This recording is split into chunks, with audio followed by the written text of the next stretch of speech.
both parties have their faults. I will premise what I'm about to say.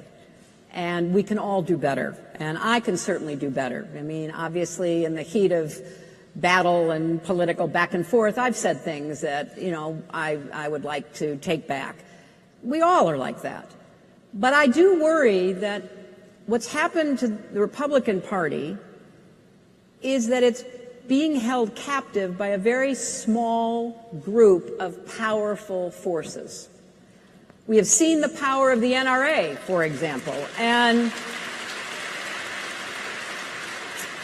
some of the very wealthy patrons of the Republican Party are so demanding.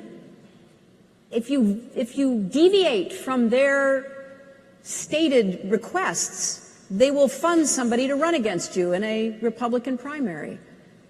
They will dry up your money. They will make it really difficult. Now, I would still like to see some Republicans stand up and say, go ahead and try it, and defend themselves. But I understand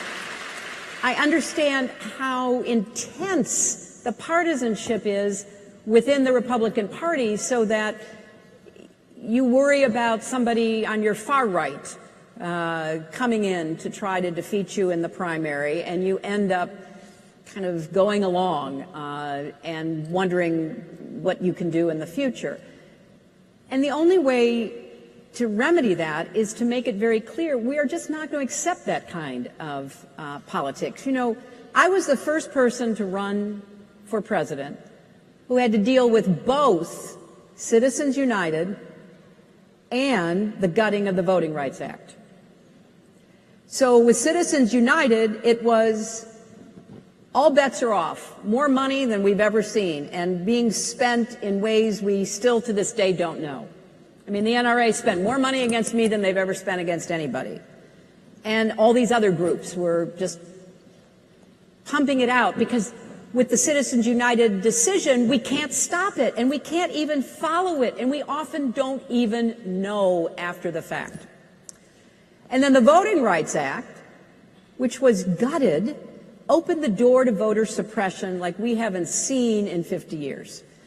And so people are being turned away from the polls because they don't have the exact right ID, although they bring everything else they possibly can bring. And they're being purged from voting rolls because maybe they haven't voted in a year or two. And now, if things don't look like they'll go your way, you've got a governor in Wisconsin trying to stop elections. So the problems are deep. And they are ones that if we don't address, regardless of party, that's why I'm so missing John McCain's voice right now, because you can disagree with John, but he will stand up for democratic values and democratic institutions.